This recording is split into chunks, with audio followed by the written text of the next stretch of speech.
Hi guys, this is Wendy Day from RapCoalition. Thanks for tuning into my live stream. I'm so happy that you're here.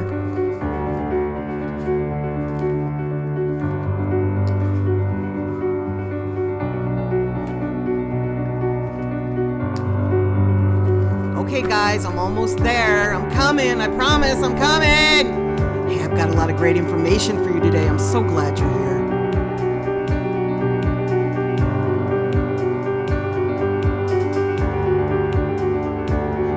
Okay guys, there's a counter there. I'm trying to beat that counter. As soon as it gets down to 0, I'll be there. Right now, I'm filling up my cup with unsweet tea and extra lemon.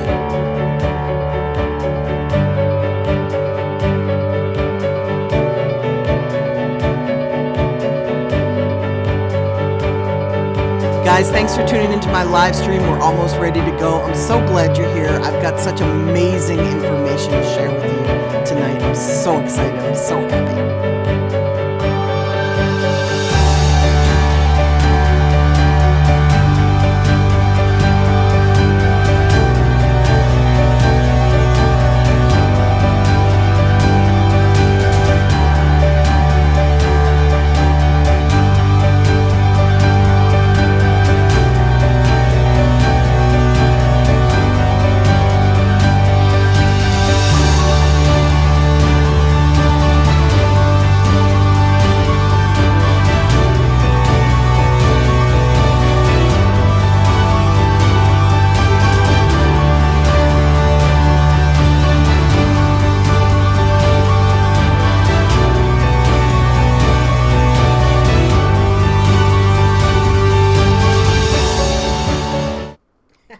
I like that little number thing that flashes at the bottom. It's amusing. Can you guys hear me okay? Hello. We're having such a bad storm here in Atlanta. I can hear hail hitting the roof of the house, and they've got to be like the size of golf balls. Knight Rider Films, how are you? DJ Sincere, Trash Can C, how are you? Hey guys, so let me start doing this before we lose power because this storm is kind of wicked. You know what's weird is it was like 60 degrees out today. I don't understand how hail can be hitting the roof the way that it is. It's pretty bad, but that's okay. So I have a question from Jordan Randall asking me, I'm an artist / engineer / producer. I'm working with my business partner, and we're working on creating a brand as not just an artist, but a producer engineer, which I think is smart. I'm working with my partner to create the brand, not just as the artist, but one concept he keeps drilling into my head is that the market for oversaturated. My question is it a good idea to allocate time and money into the recording arts as a way to stick out in the marketplace? And which would you say is more important to be spending my time on? Thank you. I don't know that I can tell you what's more important to spend your time on, because you've got to do what's in your heart, right? You have to be super passionate about whatever it is that you guys are doing with your lives. This music industry can be really challenging, as most of you know. And when it knocks you down, and it's going to, you've got to really have something more than just the money and the opportunity and the fame that's going to help you get back up. You know, for all the times that I got knocked down doing what I do, I realized that I was helping so many people and I was doing good for so many people that if I stopped doing it, there'd be no one to fill my void. And that passion about helping people succeed is what helped me to get up every time shit didn't go right, or every time it got really hard. I don't mean hard, I mean really hard. And you guys know what I mean. Like, there are times where you just sit down and you go, oh, why am I doing this? Like, do I want to keep doing this? Is this for me? And it's the passion that gets you through those times. The fact that there's nothing else that you could possibly be doing that would make you as happy as this does. So that's really the question you need to ask. Did you see that lightning in the back? Can you see the lightning? That's really the questioning you need to ask when you're deciding what to do with your life, whether to become more of an artist brand or whether to be more of a producer engineer. But I think that they're both extremely viable. And this is also a point where you've got to have kind of a strong conversation with yourself, where Jordan, you're going to have to ask yourself, like, am I good enough as an artist to stand out from all of the other artists that are out here? Or am I such a great producer engineer that I can stand out amongst the oversaturation in that as well? I think the great thing about having a studio and being branded as a producer and an engineer is that you're going to meet all of the artists that are coming through your area just naturally. You're going to meet them, especially if you are the only game in town. So everyone that's going to do anything is going to have to come through you at some point, and I think that that's tremendous value. But to tell you which direction to go, that's got to come from you, and it's got to come from in here. Okay, Predator Records. How are you guys? I'm about to release my second mixtape. My views on Facebook and YouTube get a consistent 5 to 10,000 views. Would you advise me to pay for a DJ to host my next mixtape or focus my finances on consistent content and promotion? I would focus your finances on consistent content and promotion. Every time I have ever had a DJ host a mixtape, and I haven't done that in many years, and here's why. At least a decade. No, that's not true. Oh, 8. So 9 years, 8 years, 9 years is because, first of all, it alienates all of the other DJs. If you choose one DJ to host your mixtape, every other DJ is going to be looking at you like you're crazy, like why you didn't pick them. If that DJ is on all of the music throughout your release, it's going to be hard to get other DJs to play it with that DJ on there. You're going to have to release a non-DJ version. And the last thing is you're doing it because you're trying to get the audience that DJ has. And I just think it's better to build your buzz and get your own audience and get yourself to the point where the DJ start approaching you and you can do 6 or 7 different releases, one with each different DJ. And you will get to that point to where you can pull that off. I guess most of you saw Future release 2 albums in a row instead of doing a double release. He released his music a week apart. You're going to get to the point where you've got enough fans where you can do that kind of stuff, where you can drop a different DJ version, weekly or bi-weekly.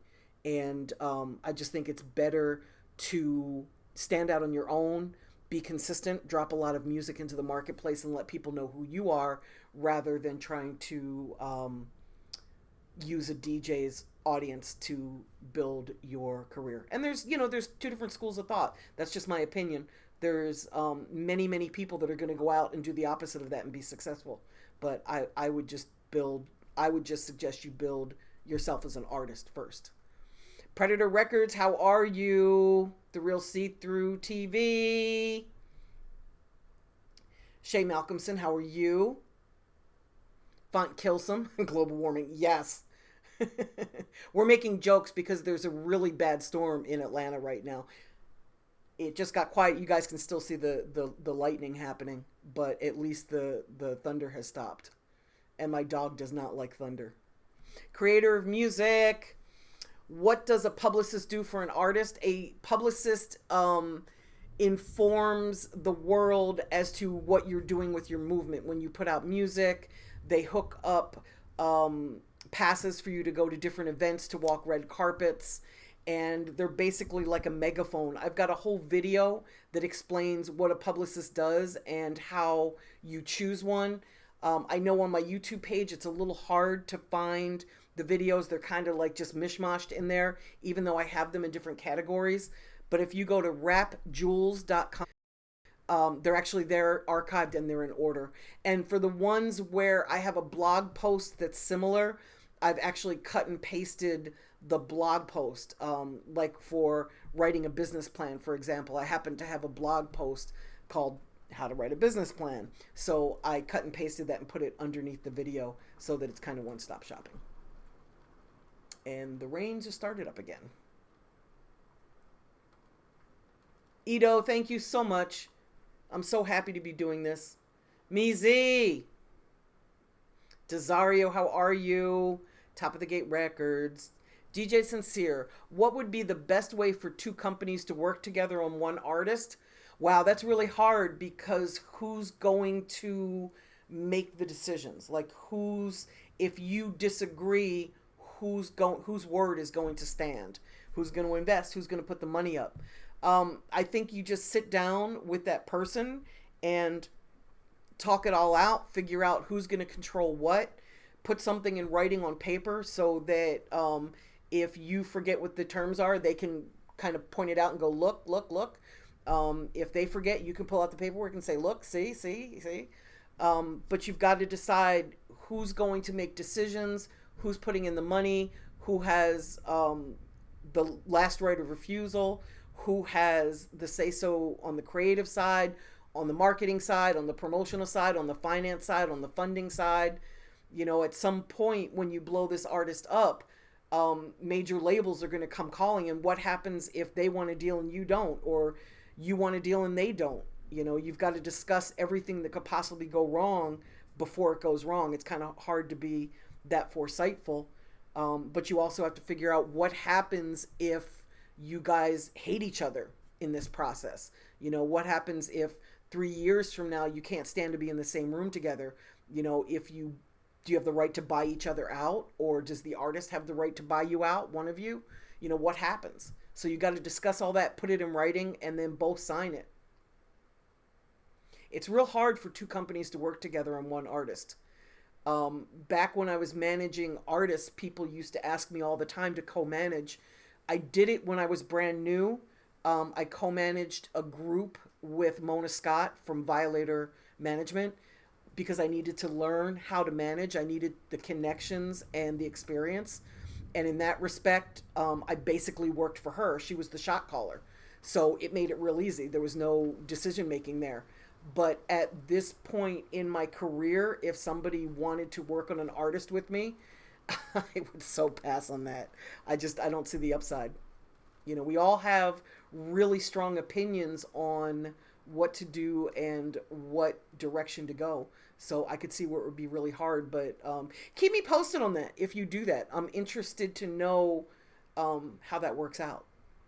Because you might just be like in simpatico. Like if Tony and I worked an artist together, it would be, in fact, we worked treble together. So it would be easy. We just have to decide who's, you know, who gets the last say if we're completely opposed in a certain direction. Fort Kilsum. For producers, is it feasible to start an LLC for a production company? Absolutely. You should start companies for any company that you start where you run the risk of getting sued. And with the production company, even if you don't sample, at some point, someone is going to find a sample in one of your songs, whether it's really there or not. It could just be, you know, a happy accident.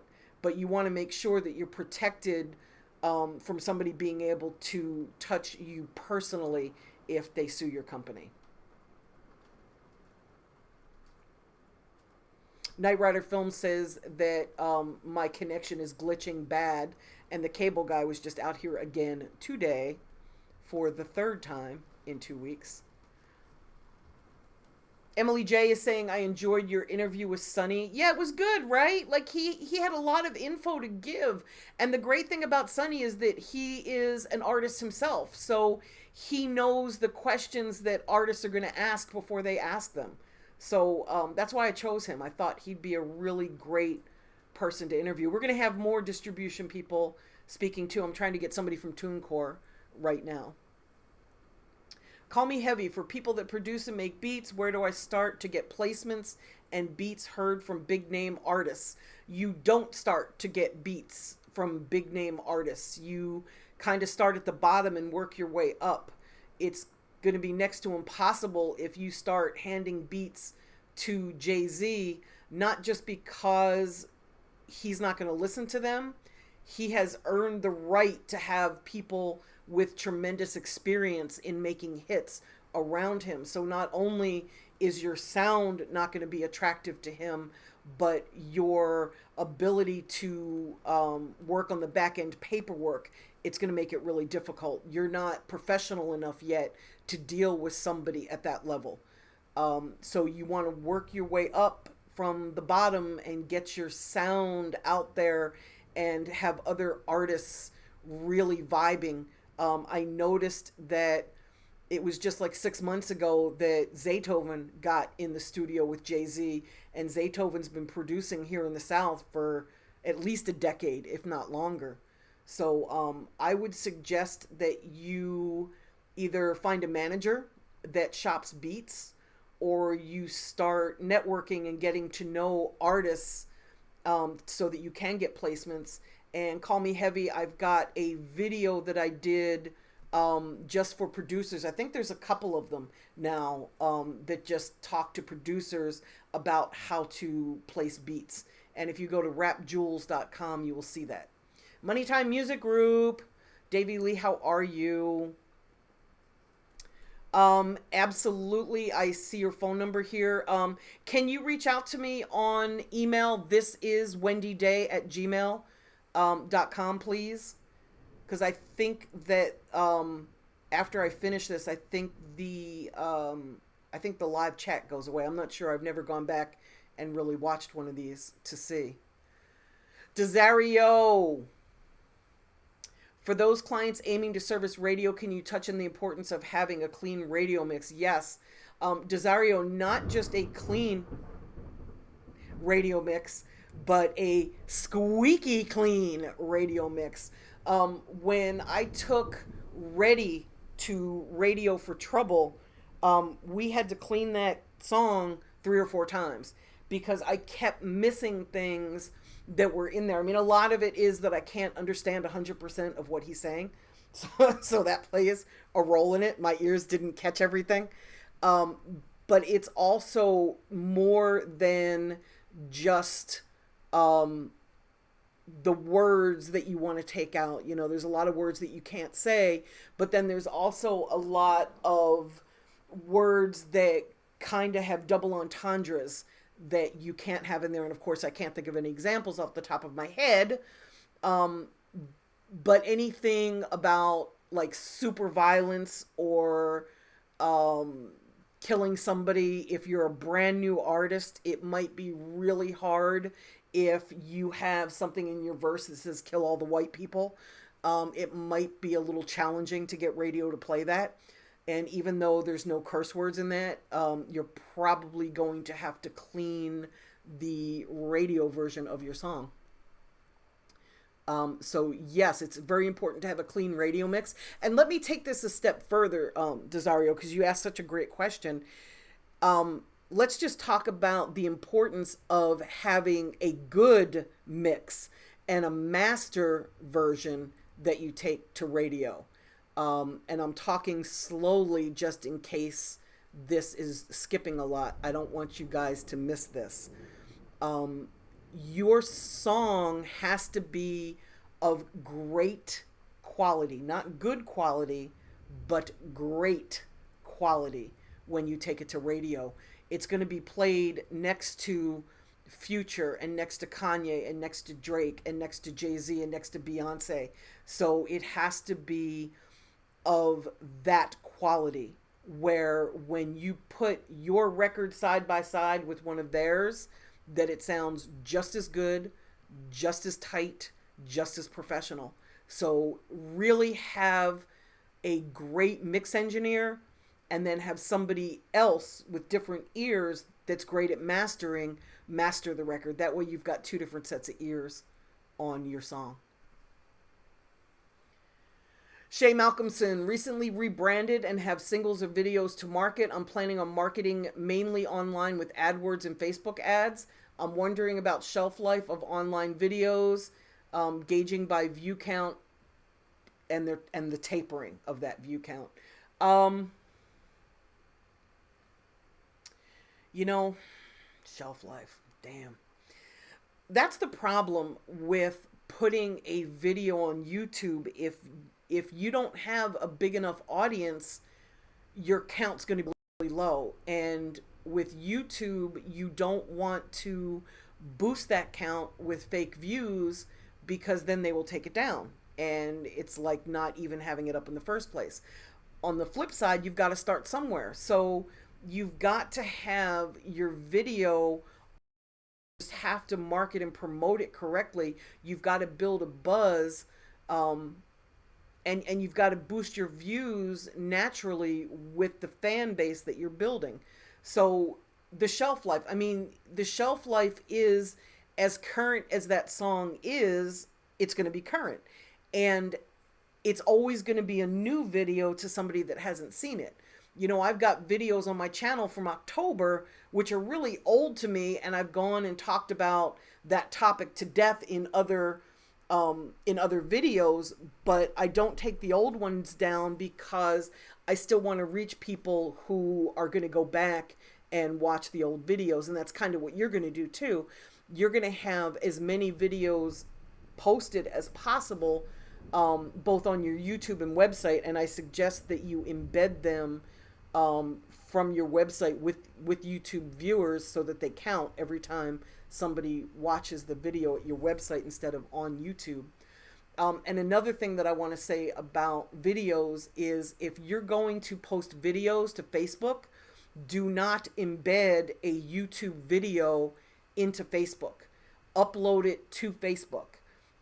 If you link to a YouTube video on Facebook, they will throttle you so that even less people will see that video. They don't want you to cause people to leave their server and go to another platform. So you're going to have to upload your videos to Facebook in Facebook. Make sense?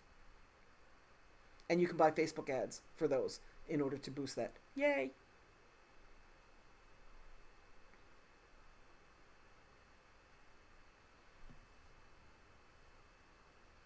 Thank you to Kyle Kraft for recommending me to you. That's awesome. Pros Creations is being friendly. Yes, that is the same Mona Scott from Love and Hip Hop. Prior to Love and Hip Hop, Mona ran Violator Management with Chris Lighty. She was his partner. Thank you, Sincere. Predator Records. Am I familiar with Yangaroo DMDS? No. And if so, can you give me some information as if they truly help indie artists? I'm thinking about hiring them. I'm sorry, I don't know them. If you hit me privately and send me a link to their website, I will go check them out. And I will ask around in my circle if anybody has worked with them before. I'm happy to do that. This is wendyday@gmail.com. One Tray Entertainment. Mr. Smith, how are you? You're an artist, producer, and DJ. How can I best utilize the DJ aspect of my talent on my label? And thank you for the little extra thing since I've already mentioned your name. Excellent. I see you tuned in very early on my YouTube life where I didn't know if people wanted me to shout them out or not. I have since found out that you guys do want me to shout you out, so I pretty much shout out everybody.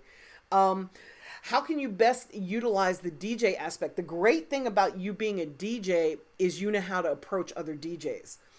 I'm not a DJ, so I can't have a DJ conversation with another DJ. And how amazing would it be if I brought a record to a DJ that was brand new and said, hey, this will mix really well with, the Migos new record or Drake or whatever the new hot record is that's out right now. It would be great if I could have that conversation. It would also mean that because I was a DJ, I knew the perfect metadata and the way to tag my song so that it was really easy to find. You know, these are things that I hear DJs complaining about all the time from new artists, and these are mistakes that you're not going to make because you're a DJ. You also know what type of DJ you can give your record to because you know if it's going to move the crowd in a club, or if it's just a music to smoke a blunt to and hang out, or if it's going to go great on mixtapes. Like as a DJ, you kind of already know what box your song is going to fit in. And it just makes it easier because when you talk to somebody and you tell them, hey, I'm a DJ too, and you're asking them to show love to your record, they know that you understand them better than somebody else like myself would, you know? I think anytime you talk to somebody where you have similarities, it is to your advantage. Desario saying you can't service the same song for radio or club in my experience. I don't know if you're talking about clean versions or dirty versions. I'm assuming that you are. So I'm going to keep it moving. Yeah, Night Rider Sonny did great. And he was a little bit nervous. You know, I've known him forever. He worked with me in the past. And he always does great. And he was a little bit worried that, you know, he either gave too much information or wasn't clear or didn't give enough information. And I thought he did great. JC Kush.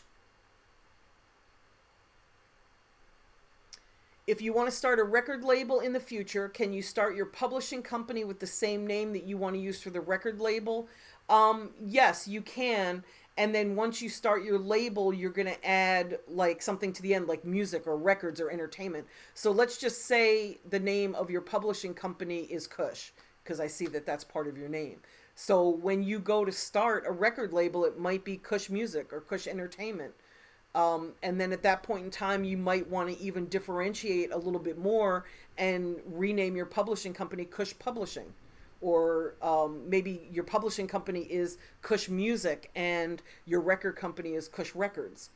But yes, you can definitely use the same name. I wouldn't use the exact same name. Like let's say you wanted to call your record label Smoke Some Kush. I wouldn't call the publishing company Smoke Some Kush as well. I would have some differentiation in that. Okay. Carlos Garza, how are you? Dark Brothers Entertainment TV. Polly Foster, how are you? Sun Twisted. I almost did it. I've been saying his name frontwards and backwards because I didn't understand if it was written properly or not.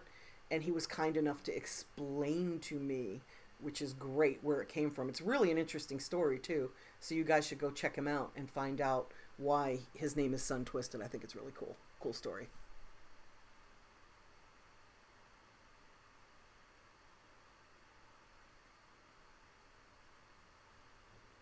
I don't know, Desario, if Trouble is going to do a song with Remy. Trouble does songs with people that he feels like he's got to have a level of comfort and some sort of a relationship. He also has a new manager who is moving him in a little bit of a different direction.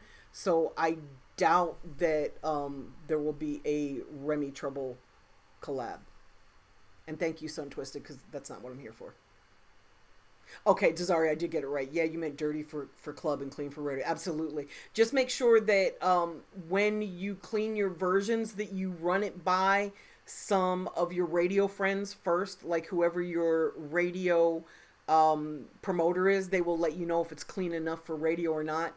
I now run them. I've got friends that are program directors. I never ask them to play my record, but I do send them the record and ask them if it sounds okay for radio. I just really like the feedback. Polly Foster has an artist whose music is encoded on Nielsen, which is BDS. Does he need to get it encoded on Mediabase as well? Absolutely. Yep, absolutely.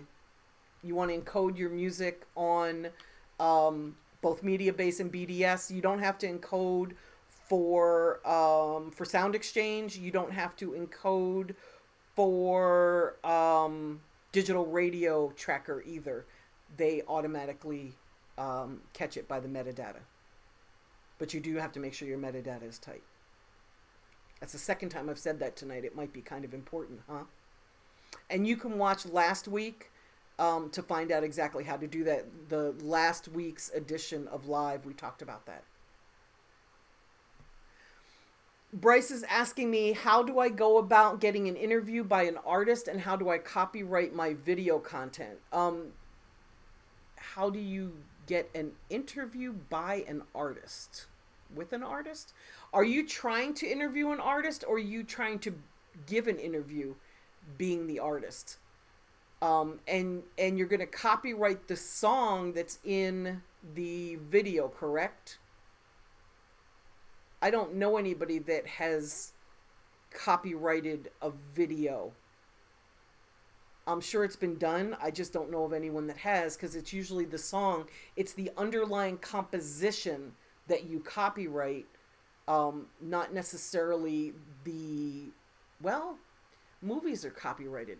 I don't know the answer to that. Could you go to copyright.gov and take a look around their site and see what movies do, and whatever a movie does is what you're going to do for a video. I don't know anyone that's done that, though. That doesn't mean you shouldn't. It just means I don't know anyone that's done that.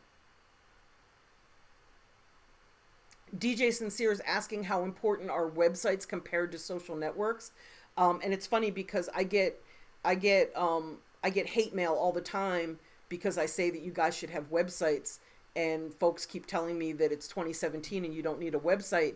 But the problem is, if you're really heavy on Facebook but not on Twitter, then folks who are on Twitter don't really even know that you exist. If you're big with Snapchat but not with Instagram, then folks who are on Instagram don't really know who you are. And the great thing about a website is it's sort of a central clearinghouse for everything about you. So if somebody's looking for you and they Google you, like if you Google Wendy Day, you can see all of my social media, but you can also see my website, and my website has links to all the different things that I do. And you wouldn't know by going to my Snapchat, for example, that I have a YouTube page, and you'd be missing this.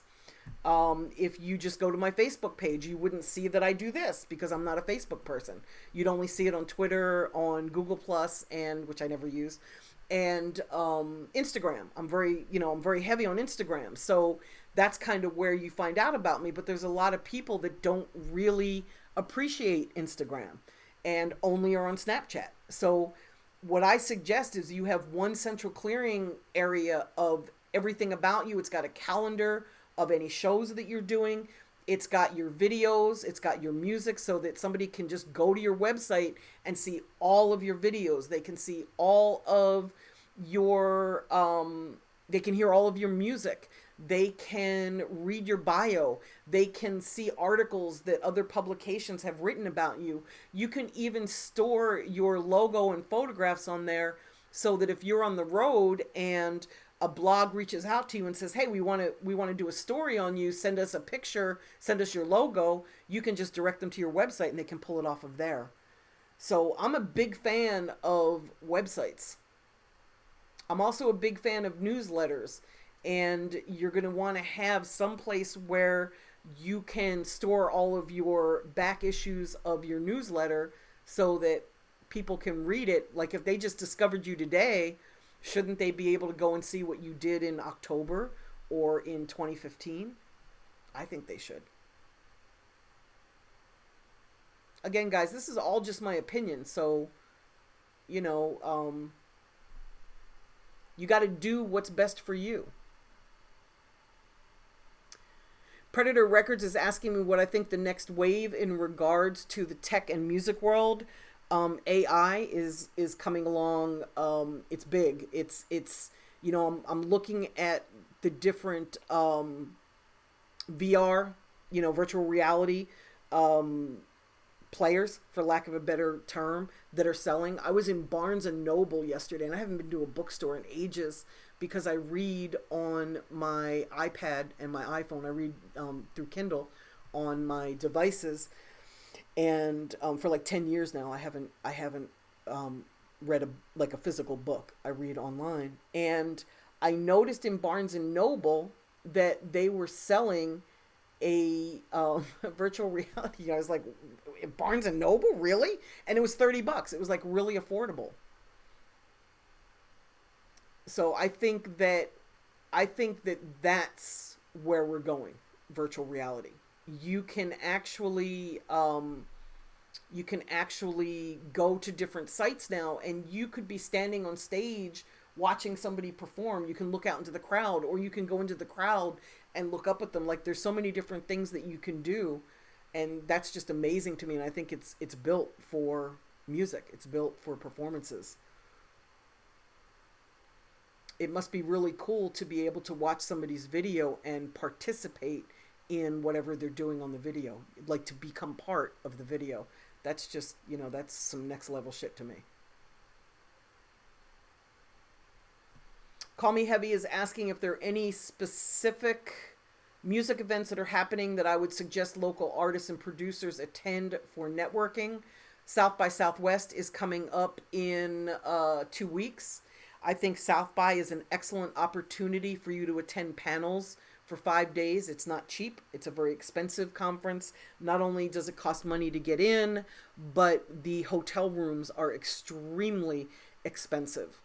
But if you can get down there, I don't think it's a great opportunity to spend money to perform, because I think that the crowd is just, all over the place, and they're seeing too much talent for you to stand out unless you're established. If you're a known artist, I think it's great to perform there. But if you're just trying to break as a new artist, I don't really see the value to be one of 7,000 artists all vying for the same eyeballs. But South by is an important conference. A3C here in Atlanta is in October, and that's an important conference. It's just hip hop.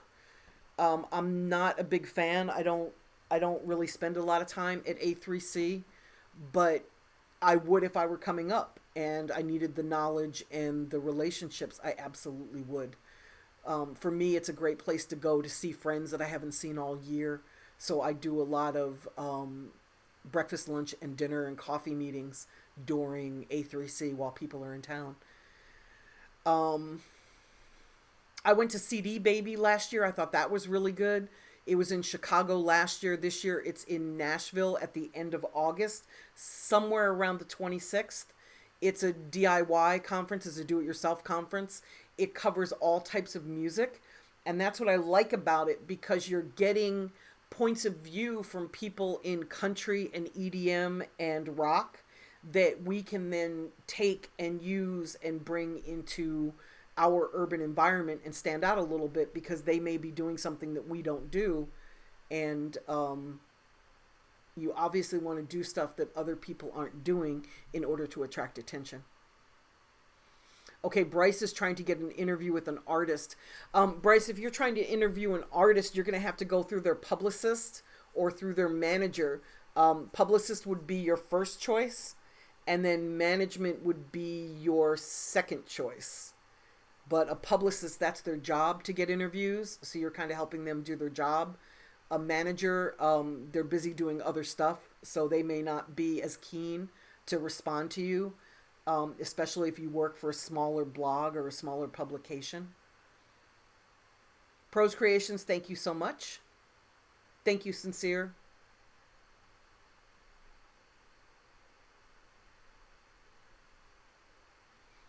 Pros Creation says, I manage Elect Beats. I put up 11 CDs of original instrumentals on DatPiff. How much would we make after streaming downloads? You don't make money on DatPiff. DatPiff is not a paid platform. Spotify is a paid platform. SoundCloud is trying to become a paid platform. AudioMac pays for the bigger artists that have accounts there. And YouTube pays for streaming, but DatPiff doesn't pay. In fact, most people pay them to market and promote their music. Do people listen to instrumentals? I know rappers do.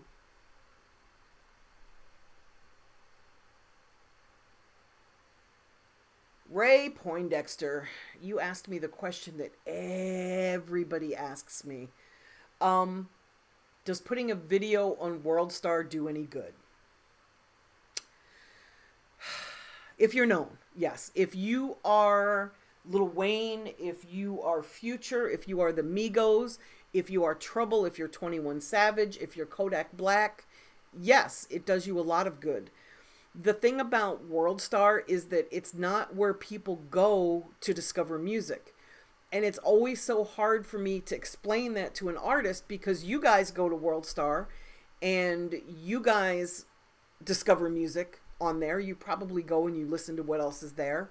But the average fan doesn't do that. They don't look at everything that's rap oriented because they don't want to miss anything. So I never spend the money on WorldStar until I get to the level where WorldStar wants to put my artist there for free. And that happens when the artist has a big enough buzz that they'll drive eyeballs there by mentioning on their feed that they have a video on WorldStar. And then it will drive their fan base, the artist fan base, over to WorldStar. And of course, they'll get sucked in looking at other videos because you just do when you're at WorldStar. But if you're completely unknown, no. I've never seen a brand new artist break on WorldStar. And maybe they would argue that with me. I don't know. I've never had this conversation with Jay to see what they feel. But as far as my artists that I'm working, I don't put them on WorldStar. MC Low, how do I go about finding a manager? You're a rapper. I have a whole video about finding a manager that I'm gonna answer your question, but I want you to go check out that whole video because it's just like 30 minutes of me talking about how to find a manager. And then there's another one there that I want you to look at. It's for somebody who wants to become a manager. And if you would just take the 20 minutes or so to look at that one too, it'll give you such a great understanding of where a manager might be weak, because I'm talking about what they should do to become a better manager. And if you're looking for somebody who's serious about being a manager, you're going to want somebody that isn't quite that new and entry level. So if you watch that video, it'll kind of clue you in onto what to look out for as well as to what look for. And you can see them at rapjules.com. But the way that you find a manager is when you get to a level in your buzz, and the key in this is really trying to figure out when is a good time to look for a manager. Because when you're brand new, there's nothing to manage, right? A manager is going to get paid 15 to 20% of your income. And if you've got nothing going on and they can't really step in and apply their connections to you and right away start making money, it's going to be a little bit challenging to find somebody who's serious and super professional and great at what they do, because they could go and manage somebody else and start making money. You want to look for somebody that believes in you, even though what I just said, right? They've got to believe in you. Even if they have to work for free for a month or two, they've got to believe in you. When you're a brand new artist, it's going to take you somewhere between 9 months to a year and a half to really build yourself to the point where you've got some renown. So you may need to self-manage for a while until you get to a point where you can really start to attract some great managers. And choosing a manager is just as important as choosing a husband or a wife. Like, the quality of the person can really benefit or fuck up your life. Just my opinion. Ryan Fink, Money Baby, how are you? Ryan Fink, for an independent rap artist, what are the main tools for merchandise? How big of a team would you need for that? What other teams would an indie rapper need? The bigger the better in terms of promotion. That you can't use too big of a team if you're paying them, because you're not going to be able to afford like a lot of people. But if you're a person that has a lot of relationships with people who'd be willing to promote you, bring them on board. You know, you want as many people out there talking about you in a positive light as possible. You need posters. It depends on the part of the country that you're in, so it's very hard for me to answer this like as a blanket statement. But you're going to want to hang posters at clubs. Anywhere that you're doing a live event, you're going to want to hang posters. Barbershops, the local wing shop, if they'll let you hang a poster in there. Any hip hop gear store, you're going to want to hang a poster. So you need posters, you need music of some sort. Here in the South, we still give out CDs. In major cities like Chicago, New York, LA, they do not give out CDs. My understanding is anywhere in the Northeast, they don't give out free CDs. They give out download cards, which are the size of like a business card. They can be square, they can be rectangular, they can be round, they can be anything, but they've got the information on the card of where people can go to check out your music, your videos, you know, who you are, etc. In some parts of the country, they still use stickers. There's postcards. You want to be able to give them out at large events. Anything that you can give out that'll make you stand out. There's a lot of artists that print coasters and give them out in bars and clubs that attract their potential fan base, because they figure that if they give them to the bars, the bars are going to use coasters anyway, and if they give them to them for free, they figure it's good, you know, it's a win-win promotion, right? I have an article on my blog at industryreport.com. You're gonna have to search for it because I wrote it a couple years ago. It's either called Marketing or Promotion, and it's got a list of all of the things that I use for promoting an artist. It's a little bit dated. It's maybe a year or two old. It's probably 2 years old, realistically.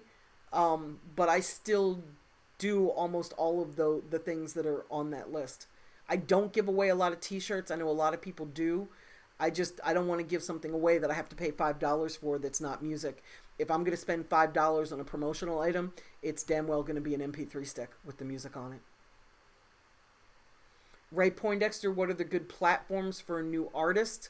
I'm not sure what you mean by platforms, but you'd want to get your music onto DatPiff, Live Mixtapes, My Mixtapes, Spinrilla. You're going to want it on Spotify, Apple Music, Google Play, Amazon MP3, Red, YouTube.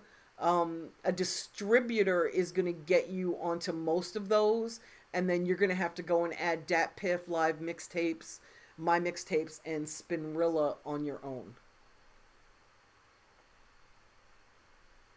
Money Babe, all of the lives are archived and they're on my page, so you haven't missed anything. If you missed the live, all you've missed is me shouting you out.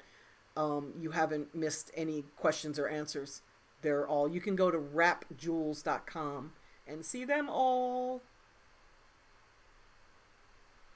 Yo123789 feels that putting a video on WorldStar is beneficial if the title is right. If there's unsigned artist, no luck. For example, Bobby Shmurda broke on WorldStar because the title was hottest out of New York, and that helped. I disagree that WorldStar broke him, but I'm not going to argue with you here. He was pretty hot on the streets. Flawless Leon, I appreciate all the time you've invested in my life. Thank you, Wendy. Thank you. You're very welcome. Ryan Fink, you're in Pennsylvania. I grew up in Philly. So yeah, I don't think CDs are your market. I think you're going to have to give out download cards or MP3 sticks, and MP3 sticks can get really expensive. So you're probably going to end up using download cards. Money Baby's asking for referrals to posters and things to press up. I use clubflyers.com and miamiflyers.com. But you should definitely You should definitely price stuff out. You can Google posters, you can Google printing. There's a place locally here in Atlanta that does it, but they're a little bit costly, so I'm not going to mention them. Don't forget, when you do stuff out of state, you have shipping costs, so you got to figure that in too. Call Me Heavy wants to do movie scores and themes. Where do I start? I don't think I can answer that. I've never scored a film. I've never worked with somebody that has scored a film. Did David Banner score a film? No, I don't think he has yet. He scored many commercials, though. I guess you get a list of the movie music supervisors and reach out to them and find out what you need to do in order to score a film.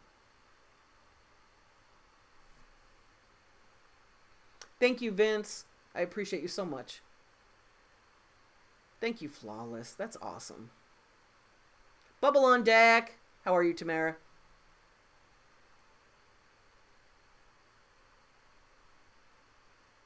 Predator Records is asking, are there any marketing tools besides Facebook and ad work that you should use for videos? Yes, for a video. Hey, Vince.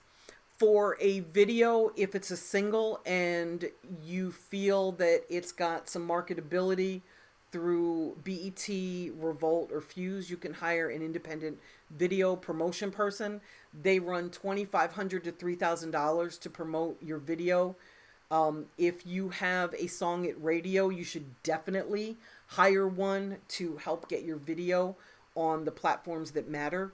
In the Pacific Northwest, there are also a lot of independent video shows that they can get your video on. They can also get it on the reel that goes into Hot Topic and LA Fitness, Foot Locker, places like that. Flawless Leone is saying, Wendy, I just want to win independently. Is it still possible? Honestly, absolutely. Chance the Rapper, Nipsey Hussle, Trouble. I'm working with Trouble right now. He's killing it here in Atlanta independently. The problem with doing it independently, honestly, is that when you're good at it and you start making a lot of money, the way that Trouble is, all of the major labels start coming at you and throwing figures in your face. And if you're not a long-term vision person, if you're going to make $1 million in a year on your own and a label offers you 1.5 million, you might see that as a great opportunity because it would take you 1.5 years to make that on your own.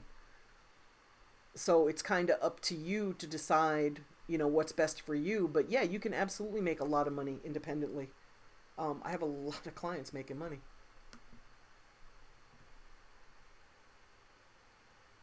Ryan Fink is saying, if I get the chance to talk to an already signed rapper, how would I go about to have him help me, an upcoming independent rap artist? You wouldn't. Should I show him my business plan? I know it's a long question.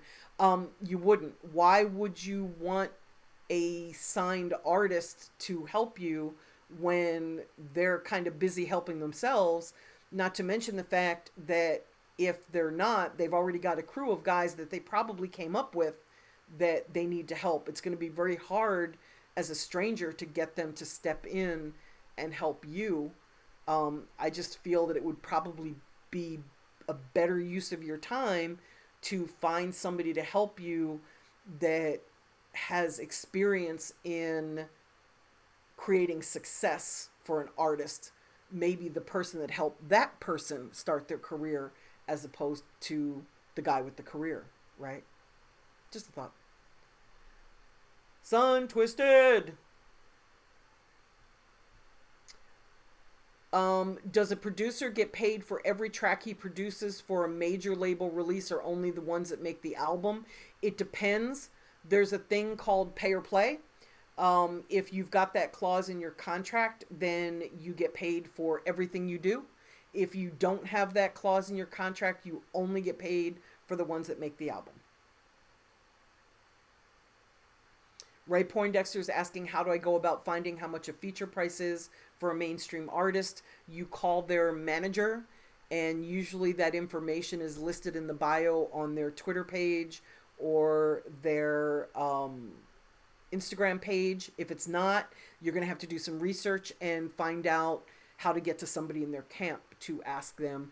Just make sure the person that you get to is legit. Not only do you want to find out how much they charge for a feature, you're going to need to find out if you can clear it with their label, because you cannot use another artist on something you put out, even for free, unless the label gives you permission. Vince, I'm an upcoming artist and I want is an ASCAP name a first solid step after I record some songs with a video ready. Meaning, should you have a name for your ASCAP company? ASCAP and BMI track public performance like radio play. So you will need to have ASCAP, BMI, or CSAC before you take a song to radio.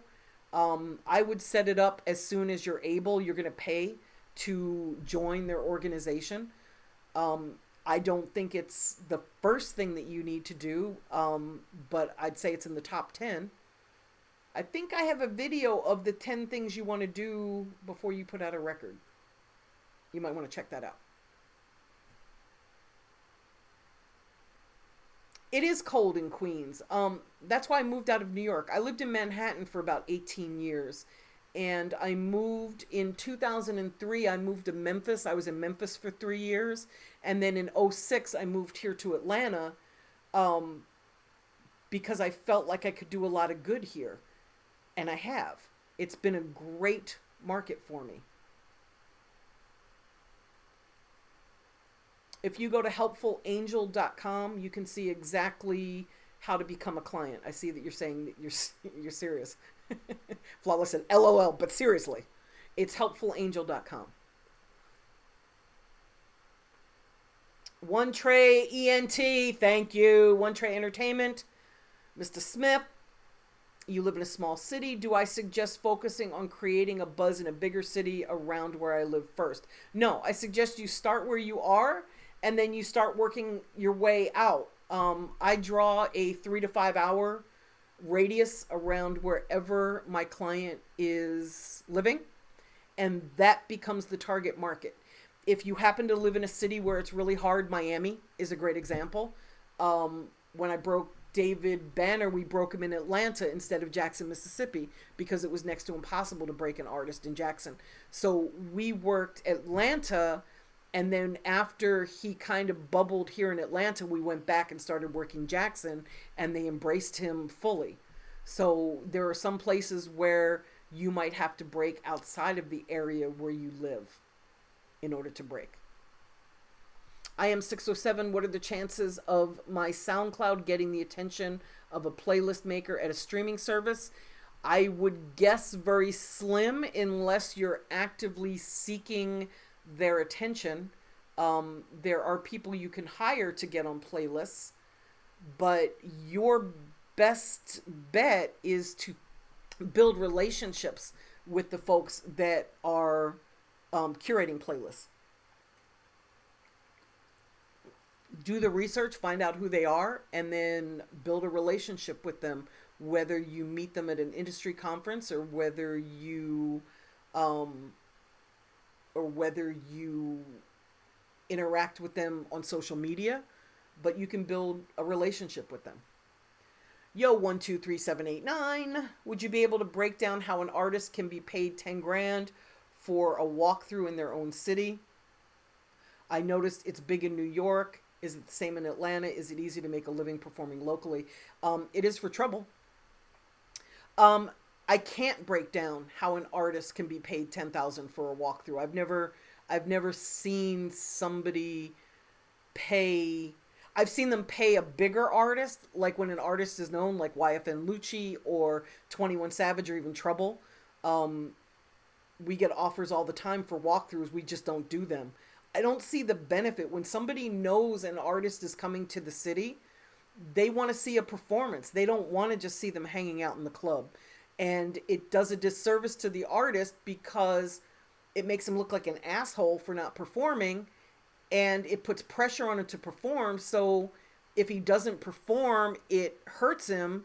And if he does perform, he cut his price. And now everybody has learned that they can spend 10 grand instead of 30 to get him to come to the city and do a show. So we don't do walkthroughs. I don't get that. I don't know. Maybe that's not what you mean, because it doesn't make sense for the second part of your question.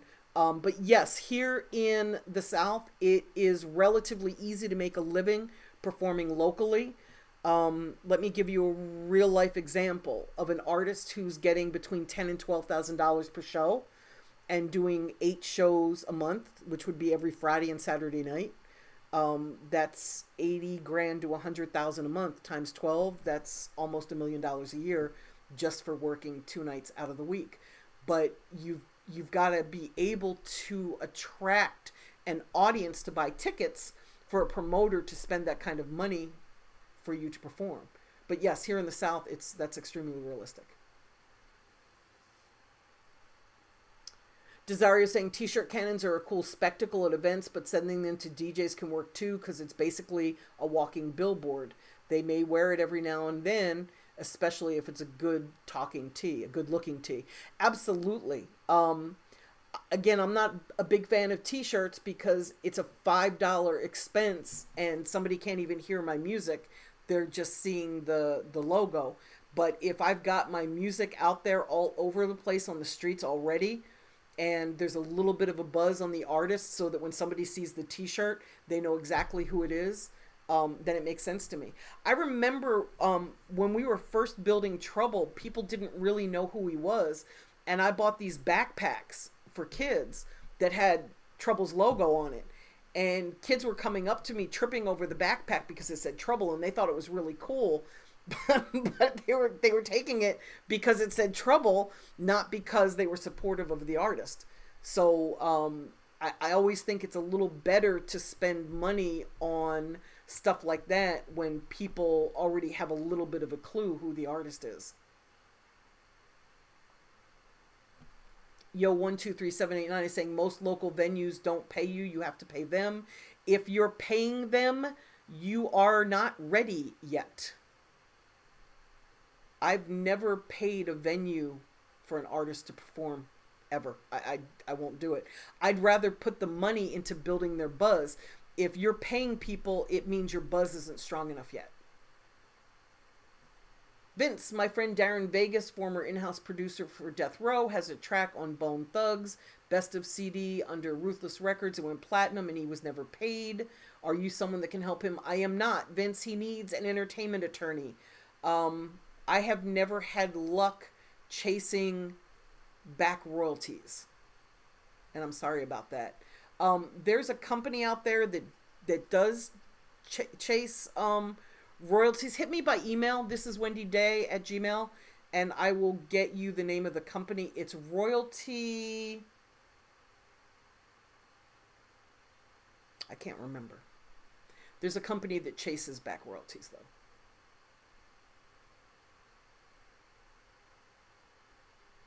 I am 607 saying, why don't more artists thank you at the Grammys considering the people you have helped?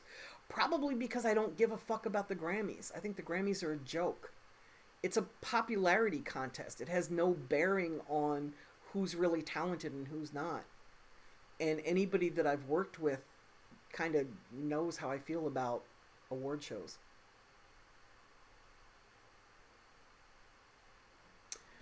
Predator Records is asking, does Rap Resources have video promoters? No. There's so few of them, and I wouldn't even know how to put that list together. I know the guy that does my video promotion, I used to recommend him. Like, I used to like give out his number to everybody, and he called me once and asked me to stop doing that because he was getting calls from people that just couldn't afford to hire him and were full of shit, and said that I referred them, but they didn't really have a record that could go anywhere, let alone a video. No, Yo123789, David Banner did not break in Miami. He broke here in Atlanta with a song called Like a Pimp in 2003. I remember like it was yesterday. Black Rich Gang Brooks, you're so welcome. Tamara Bubble. Is it Tamara or Tamara? It's Tamara, right? I think sometimes I say your name wrong. Bubble on deck.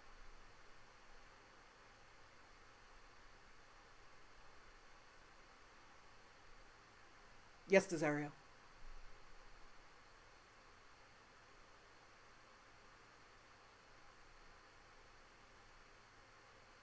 Black Rich Gang, I don't understand what you're saying.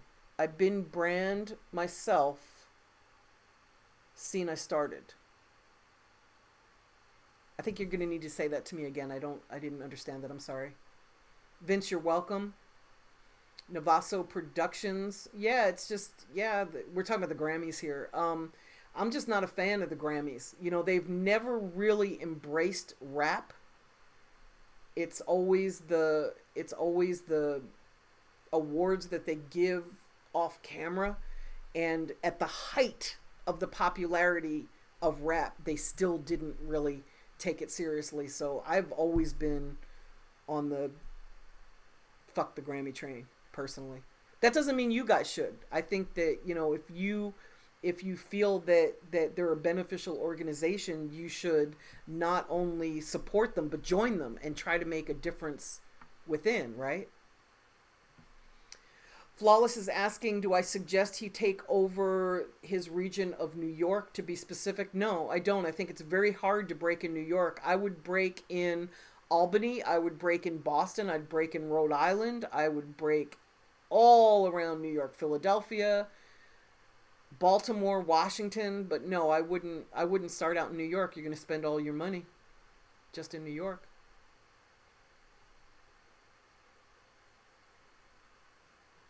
Tamara, thank you. Thank you. Sometimes I don't. Sometimes I fuck up your name. You can ask Sun Twisted, because half the time I was calling him Sun Twisted, and then the other half the time I was calling him Twisted Sun, because I figured at least I was right half of the time. That's how I was thinking.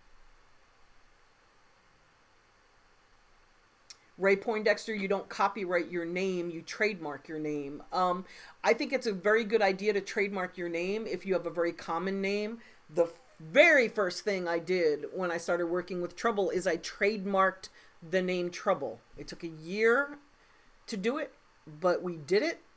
And we did it because it's very, very common. If I was going to use the name Ray Poindexter, I probably wouldn't be as nervous, because I don't think it's as common a name as Trouble. But, you know, I came up in an area where Common Sense had to change his name to Common, and Biggie had to change his name to Notorious B.I.G. And I just don't want my clients to spend a shit ton of money marketing and promoting to have to then turn around and change a name. So, do I think you need to trademark your name before you put out music? I would have a conversation with a trademark attorney before I did it.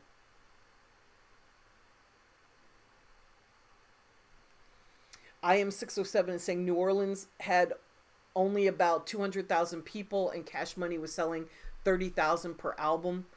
They weren't selling 30,000 per album. They were selling between 5,000 and 25,000 when I first met them in 1997.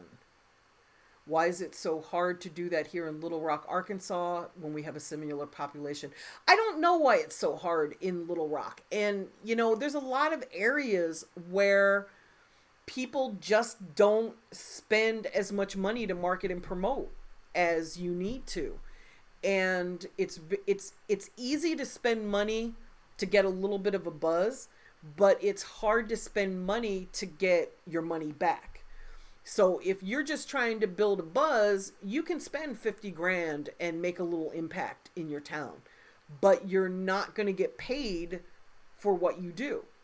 You've got to really have people that invest into the music industry. And the thing about Cash Money is they invested. You know, they were around for 6 years. They put out over 30 albums in that 6-year period before I met them. So they really worked hard. Like, they really did it. There's nobody in Little Rock that has put out 31 albums over a 6-year period. Maybe that's why. Okay. I understand now. Black Rich Gang, thank you. I've been branding myself since I've started and always knew I needed to work on that first. Yes, building a brand is so important. You want people to know who you are, not just who your music is, right?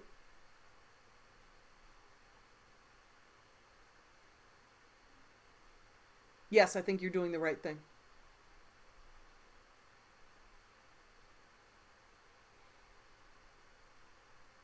Edo, how would an artist trademark a logo? My suggestion would be to hire a trademark attorney, but you can go to the trademark website yourself and run searches and find out how to trademark. It's the U.S. Patent Office and Trademark. So it's uspotm.gov, I think. You can Google trademark office, and it's the one that ends in .gov, not one that ends in .com. .com is a company that's trying to be a middleman and make money. But if you just trademark, if you Google how to trademark and then whatever comes up, it looks like uspotm.gov, to.gov, something like that. But it ends in .gov. Navaso does a lot of shows in New York. Yay! Jamel Lewis, what's going on, Wendy? I saw an interview with Fiend the other day. Oh, Fiend. In it, he said you asked him, did he want to be famous or rich? I did. And he picked rich. And he picked the latter and said, that's what brought me here. Oh, I love him for that. Yeah, he says that a lot. He was doing a live, broadcast on Instagram, and I entered the room because I just happened to go into Instagram, and it pops up and says, oh, so-and-so's doing a live. Well, it was Fiend 504 is doing a live. So I went on, and he stopped whatever he was in the middle of saying when he saw my name pop up, and he told that story. And I was first of all, I was embarrassed, but I was so humbled by that, because you know how like you say shit to people sometimes and you don't know if they're hearing you or not. And the fact that he not only heard me, but altered his career based on what I said was just amazing to me. I used to manage Fiend back in the late 90s. Fiend is an amazing, amazing talent. But I'm glad you saw that. That's cool. I'm glad he said that. Black Rich Gang is saying, if I can get you to listen to my music, not going to happen. Just need feedback on YouTube as Black Rich Gang. I don't listen to music. You guys send me too much music. Like, I get way too much music to be able to listen to everything. Even if all I did every day was listen to music and not do any work, but just listen to music, I couldn't get through all the music that I receive. So rather than listen to some of it and play favorites, I just don't listen to any of it. Besides, what I think doesn't matter, guys. I am a 50-year-old white woman. What I think about your music, I'm not your market. You need to ask DJs and fans what they think of your music. Ask the people that could be your fans what they think of your music. And then ask DJs that are in touch with the fans what they think of your music. That's who can really benefit you. What I think doesn't matter. Tennessee Williams, Little Rock is a place just like Mississippi. I don't get why there is really no sound.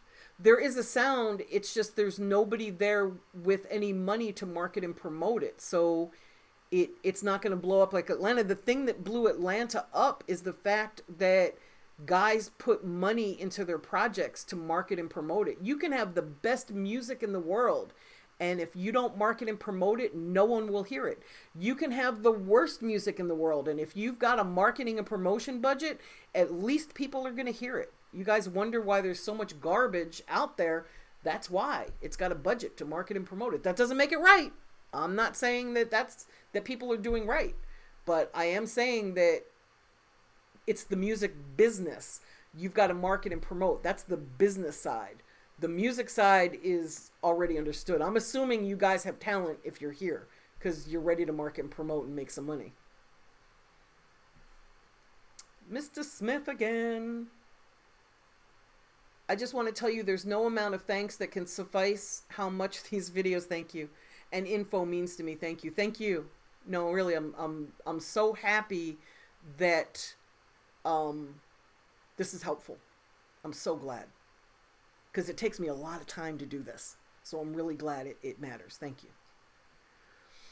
Tamara, I watched the interview of Chance the Rapper with Katie Couric. He said his number one income stream is merchandise. Awesome. And he sells concert tickets on his website. Is he bypassing the promoters and Ticketmasters? He is oh, you said it's continued. He is bypassing the scalpers. We have a tremendous problem with tickets in this industry. So if an artist puts their tickets on sale for $20 each, what happens is these ticket companies like Ticketmaster come in and they buy up as many tickets as they can with their computer system, and then they sell them at market value. So a ticket that should cost $20 is now sold by a middleman for $200. And that means Chance isn't really reaching his hardcore fans. Chance is reaching his fans that have money. And he wants to reach his hardcore fans. So that's why he's taking over the ticketing process. I support him wholeheartedly. I think he's amazing. He is taking his fame and he's trying to get education popping in Illinois. He's trying to make sure that the school system is stronger. This past weekend, he bought out tickets to a theater on the south side in the neighborhood where he's from because he felt that the movie was very valuable and he wanted people to go see it. I love what he's doing. I think it's awesome. I asked, you didn't really ask me this, but I'm going to tell you anyway. I asked Tech9. I spend a lot of time with Tech9. He's kind of like my poster child because I want to know how he does shit, why he does shit, and what works. And so I can come back and tell you guys. So, and you know, apply it for my artists too. But the way he makes money, a third of his income is music sales, a third of his income is merchandise, and a third of his income is touring. And I thought that was really interesting too. So it's a third, and a third. I love that. He said it's almost equal. He said it's like a few dollars either way. I just think that's really cool. And I think it's cool that Chance makes more money in his merch. You know, he doesn't really charge for his music. So that makes sense to me. Remember, he did a deal with Apple where they gave it away. So I think that's really cool. And he's focused on making money, you know, with shows and merch. I like his business model. Ray Poindexter is asking, what about the name Dexter since it's already a show on cable network? Would I still be able to use it as an artist? I can't answer that. I'm not a lawyer. You're going to definitely need a trademark attorney to do a little research. The only reason you would not be able to use it, and yes, it is a show, and I even saw some of them. It was pretty interesting, actually, the whole concept of it. But if the TV show were to block you, if they have a problem with it, then you would not be able to use it. If they own the trademark in all entertainment, and I'm guessing that they do not, because I don't think that when they started the TV show, they ever thought to branch it off into Dexter becoming a musician. Where you might have problems is in your merchandise. You might not be able to sell Dexter t-shirts with your logo because they may have put in a trademark claim for their Dexter TV show to sell t-shirts. I don't know. That's a trademark attorney question. And guys, I'm going to end this soon because I'm tired. Hara S is, what do you think about the Remy Nikki situation? What I mean is, how can an artist protect themselves from scandal that can hurt their brand? Don't do the scandal. That's the only way I know. The problem with the world today is that everything's interconnected. So if you do something scandalous, it's going to hit the internet. And then we're a society where we kind of thrive on the bullshit. I don't know why. I don't like it, but it's the negativity. Like, you know, DJ Academics and Vlad and Worldstar and Jordan Tower and Forbes DVD. Like, these guys all cover the stuff that make everybody tune in to see what's going on. And the only way to avoid scandal is to not do scandalous shit. I think Remy roasted her lyrically, but I think that Nikki is a superstar. Nikki's a pop star. She's not a rapper trying to break into the music industry. So Remy's just not on the same level that she is. So I don't know if she's going to answer or not. And I got to admit to you, I don't really get sucked into the beef side of the music industry. So I don't have an opinion. Okay, here's the second part of Tamara's question or statement about Chance. And making gross sales on his arena tours. Does he avoid price gouging and scalpers from buying in bulk and reselling to fans at large markups? Yes. And it's a huge problem, and I wish more rappers would do this. Band Nerds, how are you? Band Nerds TV, just got into your videos, Wendy. I love them. My band is a blend of rap and rock. We know DJs break rap records. Actually, DJs don't break rap records anymore. But anyway, but with DJs on the radio not having much control, who breaks rock records? I don't know because I don't work in the rock world. And I'm sorry, you're going to have to ask somebody in that world. It used to be touring where they made their money, but I hate to say that because that was so many years ago and it's a new music business. So I don't know who breaks rock records. You're going to need to ask some of the up and coming rock guys, like what their goals are and what they're striving for. And then you'll know how they get broken. Broken in a good way, right? I am 607. Much love and respect for your work with people like me.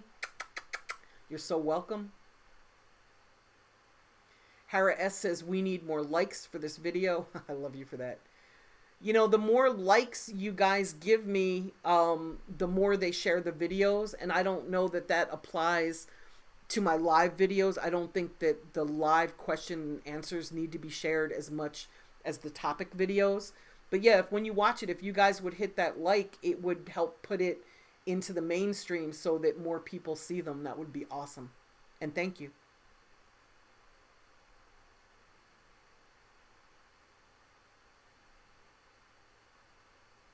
Desario says, Bubble on Deck, you need to trademark that and hand them teas out. Kennessy Williams, I'm in Houston since 99 and was in a group called South Folk, and I've been in the business since then. Yay! Me too! Actually, I've been doing this since 92. I spent a lot of time in Houston in 99, though. I was shopping Fat Pat when he was killed, which was heartbreaking. And I really wanted to shop a deal for DJ Screw. I was a huge Screw fan. And I just couldn't get the labels to see the value. It was so frustrating. Shavar is asking me, can I copyright songs using a leased beat? You cannot. It means you do not own it if it's leased. You do not have the rights to it. I am 607 says, it seems like the industry rewards archetypes and monoliths. Is there any real demand for authentic, dynamic people? Yes. It's charisma. Dynamic means charisma. Authentic means real. Yes, there's a lot of real people who are doing some great things. There is demand, however, for anything someone can make money from. So if people make money from being authentic, then it will be in demand. If all of a sudden, you know, having a fat ass becomes profitable, everyone will have a fat ass. Oh, they already do. Yes, people, what sells is king. So if authentic, dynamic people can show that they make money, people will jump on it. Yo, 123789, was this the only career path I've been on since 92? Yes. Did I ever want to quit? Yes. Yes. Yes. Last week, I wanted to quit. But I don't. You know, there's a point, and you guys know this, there's a point where you get too far in and you can't quit. Like, what else would I do? You know, there's a point where, you know, when you're coming up, and this is kind of what happened to me. Like, when I was coming up, I didn't make money for the first 6 years that I did this. And it was very frustrating because I worked really hard, like 20-hour days, 7 days a week. And I didn't understand why I couldn't make a living. And then I started to talk to other people in the industry and found out that they weren't either. Everybody kind of had a day job except me. Everybody kind of had a day job, and that's where they made money, and then they came into the music industry. So I learned how to flip real estate and decided that I was going to make a living doing that, because in order to make a living in the music industry at that point in time, I had to own artists. I had to own the publishing in artists in order to become wealthy, and I was not willing to do that. Like, the artists that I've worked with have sold more than Puffy's artists or more than Rockefeller's artists, but I didn't make the money on that because I always wanted the artist to go and succeed on their own. I wanted the artist to own their own shit 100%. And to me, that's more important. And there's never been a time where I'm bitter about that or where I'm unhappy about that, because that was my mission. I did what I set out to do. Are there times where I get frustrated? Yeah, I'm dead serious. Last week, I said to Tony, maybe I should get into the tech world. Like this just, you work really hard and people don't appreciate you, and it's very frustrating. And when I get to that point, I remember why I'm doing this and why I started this. And I didn't start this so that people would appreciate me. I didn't do this because I wanted people to say thank you. I did this because the music industry needed the artists to have power and to empower themselves and to own their own shit. And I've made a huge difference in the music industry in terms of how artists do what they do. Like, there would be no Chance the Rapper in the 90s. That just wouldn't have happened, So I'm hugely thankful for the opportunity that I've had, and I'm hugely thankful for the opportunity that I've been able to give to other people. And that's why I do what I do. And even though I get frustrated just like you guys do, I don't ever quit. I can't. It's an addiction. It's some sort of a sick attachment that I have to the music industry. And I'm going to die in this bitch. I just know I'm going to be here forever. Thank you, Black Rich Gang. I appreciate you.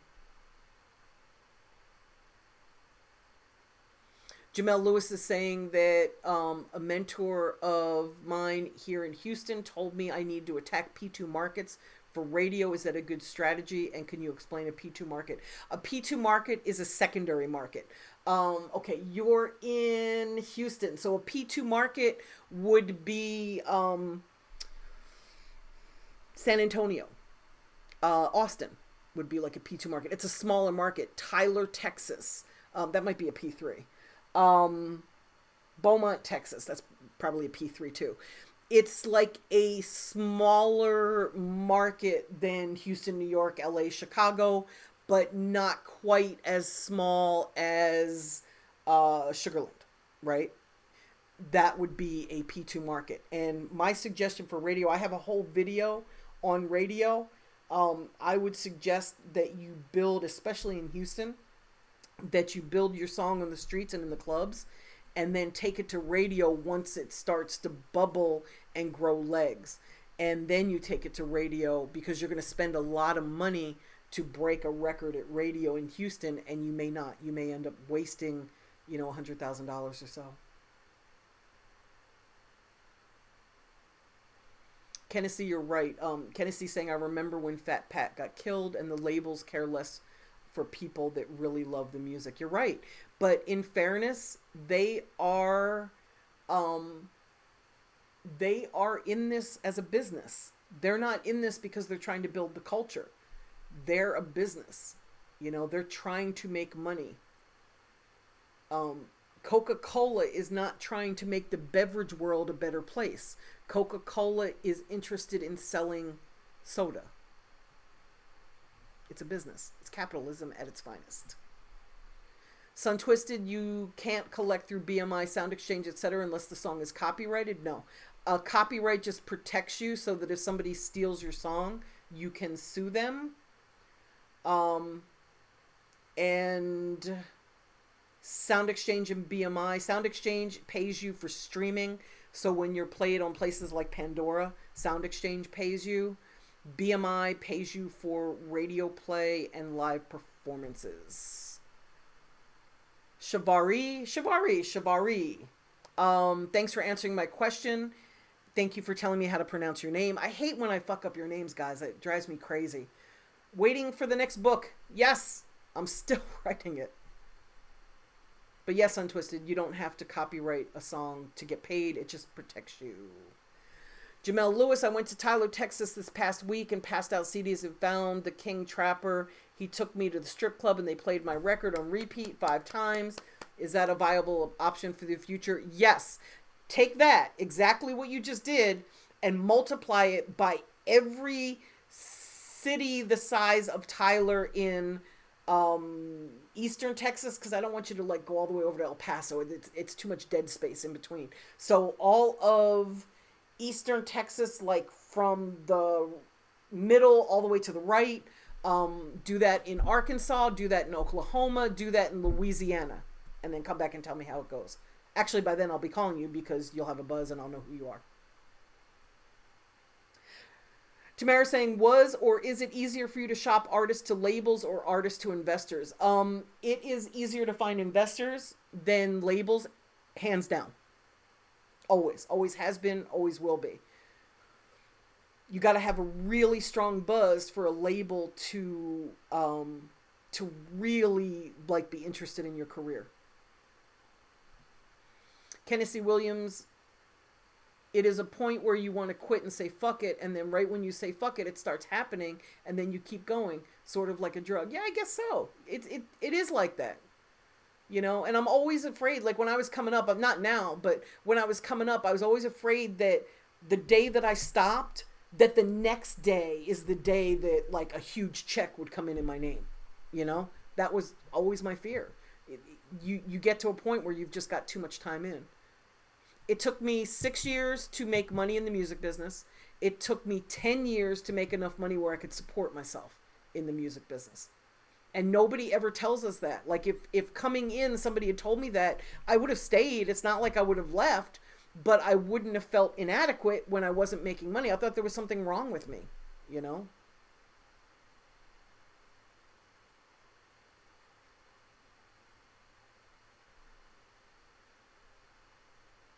Yes, EA Doe. I get it. Okay, EA Doe says, I see now that I have to put the periods between E and A because I don't want to do the EA like EA Sports. Yes, because you look like E Doe. And I didn't know whether I should pronounce it E or A.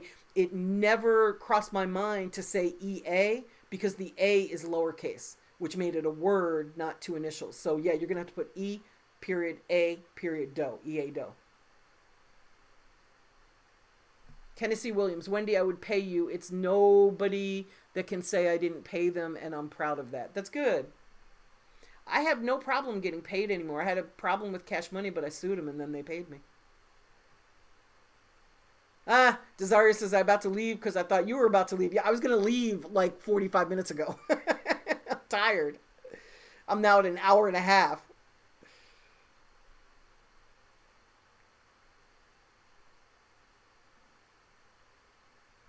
Kennedy is saying, what do I do? Just contact DJs and send them the music. You build relationships, Kennedy. You build relationships with the DJs.